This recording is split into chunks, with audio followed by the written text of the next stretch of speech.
military weapon becomes tomorrow's peacetime instrument. Plastics will play as large a role in peace as they do in war. Here is a plane containing hundreds of plastic parts. Here, another bonded by plastics.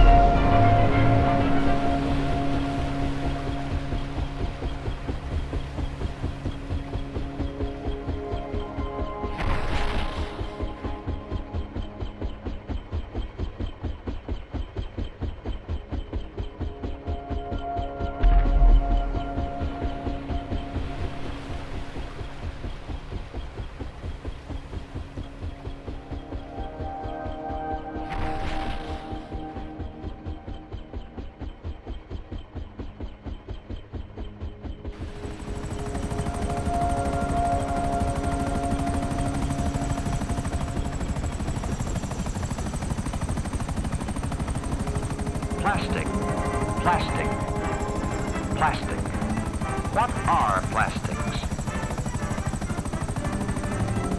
Are they vegetable or mineral?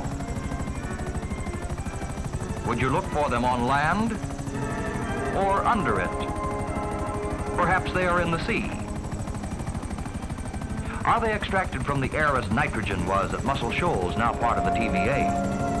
Or does the sun produce them as it does chlorophyll in plants?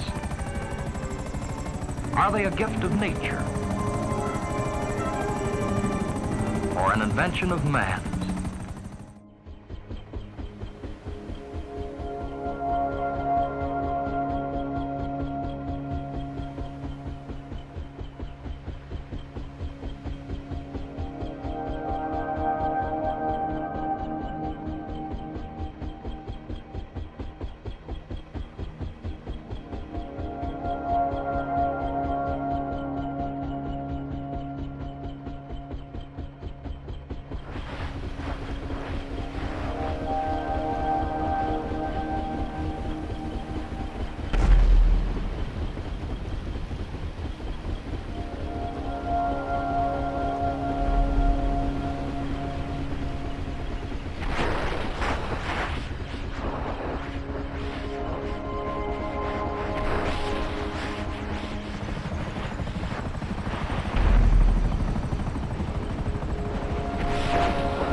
The National Aeronautics and Space Administration presents The Space Story.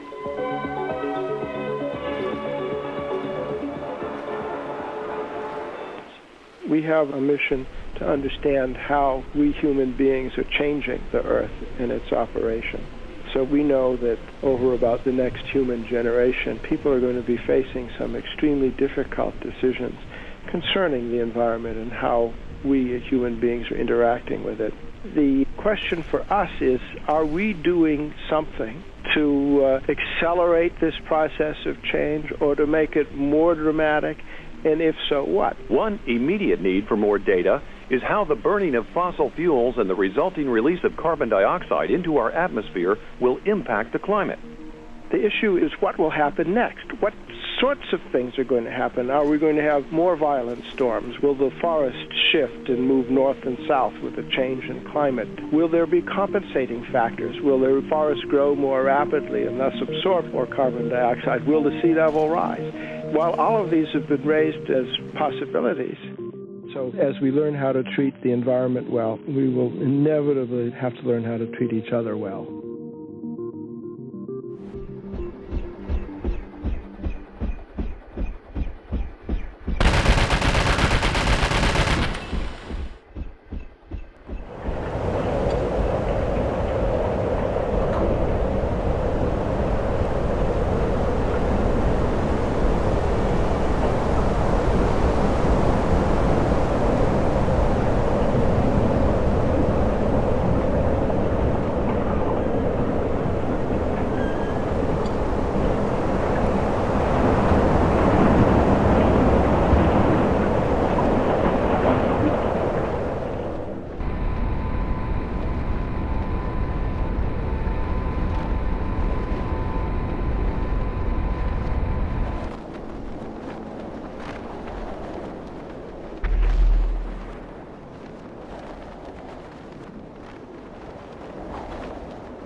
But out of the flames of battle, the promise of a new day.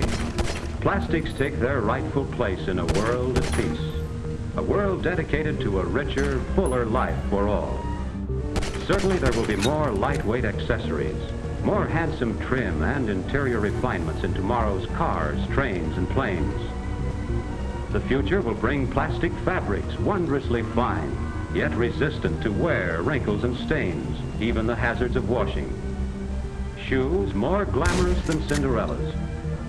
But that's not all. There will be furniture combining strength with lightness, comfort with eye appeal. Homes throughout will be bright with color, economically but beautifully appointed with many contributions of the kingdom of plastics designed for practical, gracious living. Yes, this is a dream of the future. Yet out of such dreams has come all that we call progress. So in the years ahead, dreams like this and many more will become realities.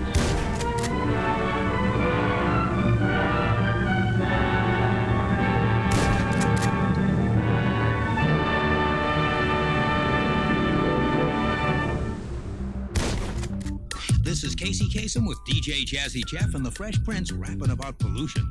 It's pathetic, the air that we've been breathing today. Straight up, man, we can't live in a world this way. I mean, people just littering, they must be on some mission. But we gotta do it since the adults won't listen. Now this is the worst here. I know what you mean. We can't swim in this mess, let's keep the water clean. Send in your pollution solutions and receive a free poster. Write Pollution Solutions, P.O. Box 96090, Washington, D.C. 20090.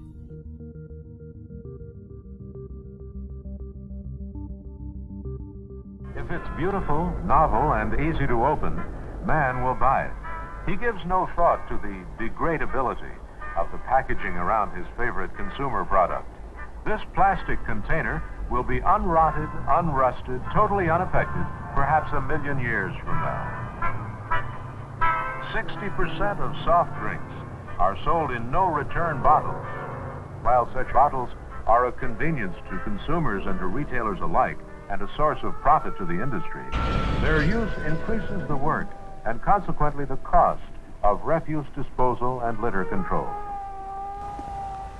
Container manufacturers make many of today's cans out of unrustable aluminum. The packaging industry and retailers should search for new methods which will diminish these problems. As a consumer, you can help by purchasing products packaged in such a manner as to be compatible with litter control and refuse disposal problems. Here we see coasters being packed for shipment. And in a matter of minutes, the line could be producing water tumblers or tomato slicers, bread boxes or pitchers.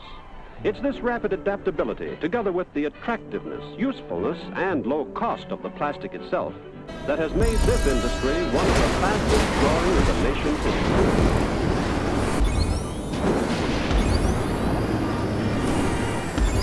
The future of plastics is bright indeed. And here's a special test to prove what this car is made of. The car is released as a ramp smashes against the front wheel with tons of force. Of course, you'll never be driving your car under such conditions, but yes, even in everyday driving, our Chevrolet has to take a lot of punishment from forces like these and from other elements too. When we drive our motor cars, we have a right to expect the best in comfort, safety, durability, performance, appearance, and economy at all times. These are things we want to keep for the life of our car.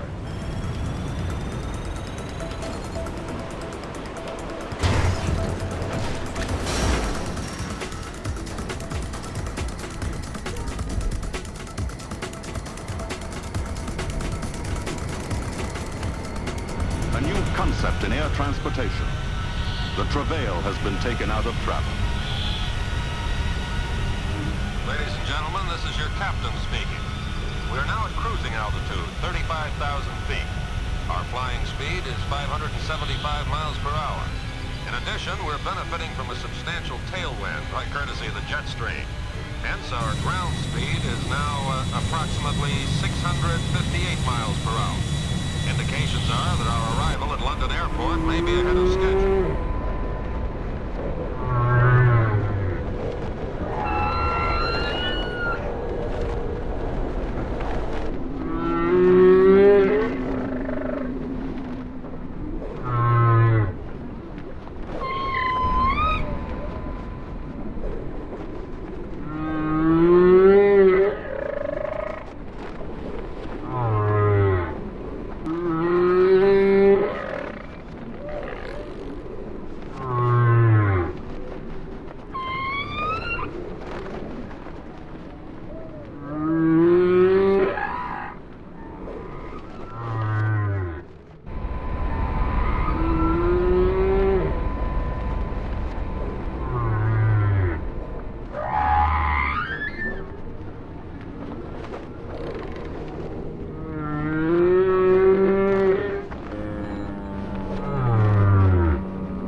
Sure, I don't think there's an oil man in the world that don't wonder one time or another what's down there, besides rock and oil and gas.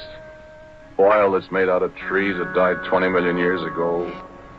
Oil that's made out of dinosaur bones. Oil that's maybe made out of the flesh and blood of men, maybe, that beat each other to death with a stone axe, ate saber-toothed tiger for lunch. Yeah, you get to wondering. You look at the cores that come up from way down there, and sometimes the little shells, trilobites mostly, that was alive when Manhattan Island, where New York is, was under half a mile of ice. Most of the world's land suitable for agriculture or grazing has already been put to use, and many of the world's fisheries are being exploited at rates near those of natural replenishment.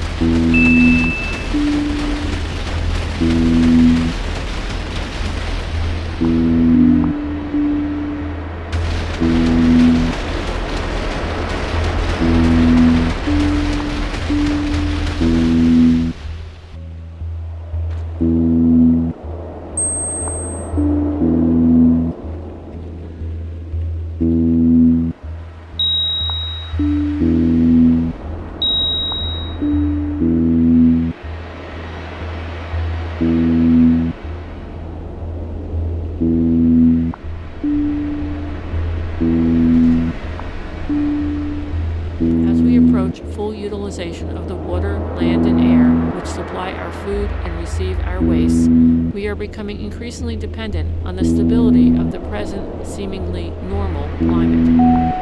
Our vulnerability to climatic change is seen to be all the more serious when we recognize that our present climate is in fact highly abnormal, and that we may already be producing climatic changes as a result of our own activities.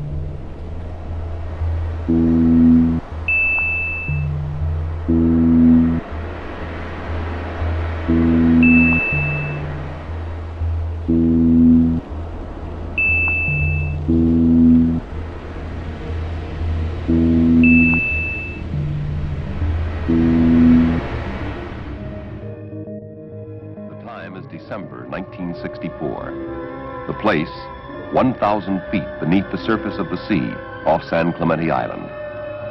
The sea is no longer a fence impregnable, for man's control is now pressing beyond the shore and into the very depths of the dark blue ocean.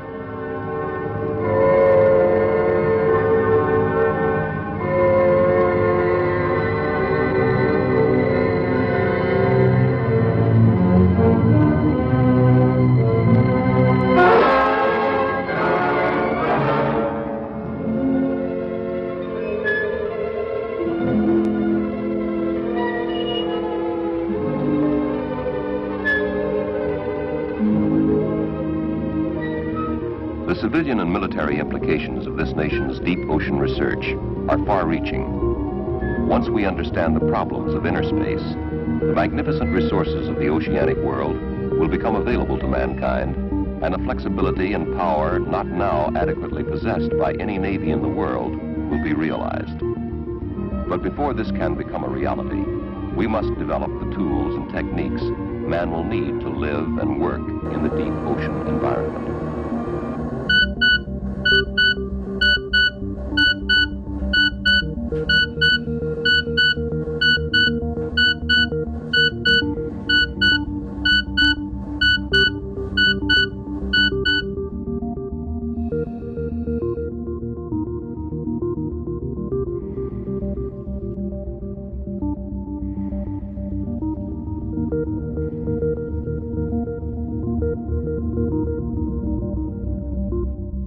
This Navy diver wears a standard deep-sea diving outfit, a protection against the water in which he works.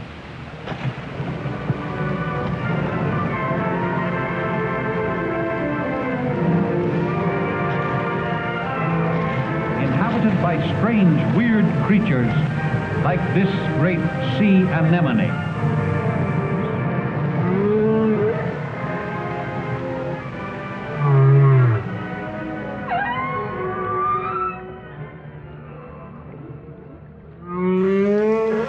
The river is within us. The sea is all about us. The sea is the land's edge also, the granite into which it reaches, the beaches where it tosses its hints of earlier and other creation. the starfish, the horseshoe crab, the whale's backbone, the pools where it offers to our curiosity the more delicate algae, and the sea anemone. It tosses up our losses, the torn seine, the shattered lobster pot, the broken oar, and the gear of foreign dead men. The sea has many voices, many gods and many voices. The salt is on the briar rose, the fog is in the fir trees. The sea howl and the sea yelp are different voices, often together heard. The whine in the rigging, the menace and caress of wave that breaks on water, the distant rote in the granite teeth, and the wailing warning from the approaching headland are all sea voices, and the heaving groaner rounded homewards, and the seagull.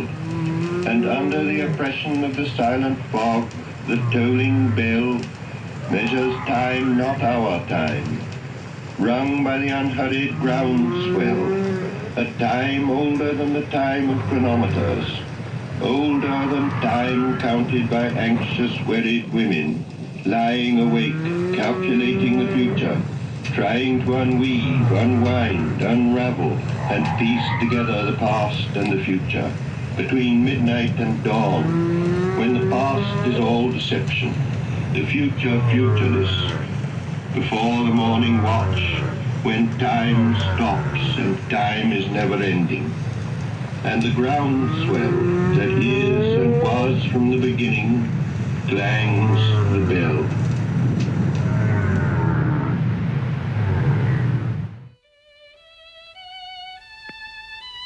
Skylab Control Houston at 11 hours 45 minutes Greenwich Mean Time. Standing by now for acquisition of the pilot on Skylab Space Station over Carnarvon.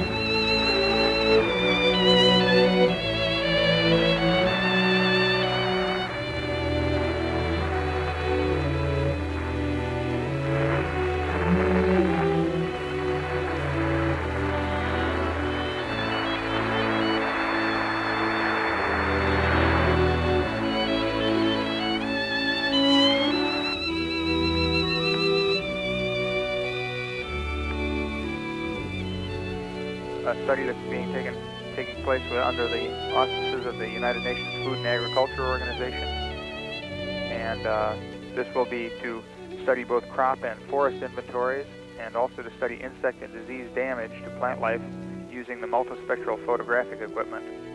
In addition to that, there are a number of studies in the Rio Grande Valley of insect infestation and to map saline soils.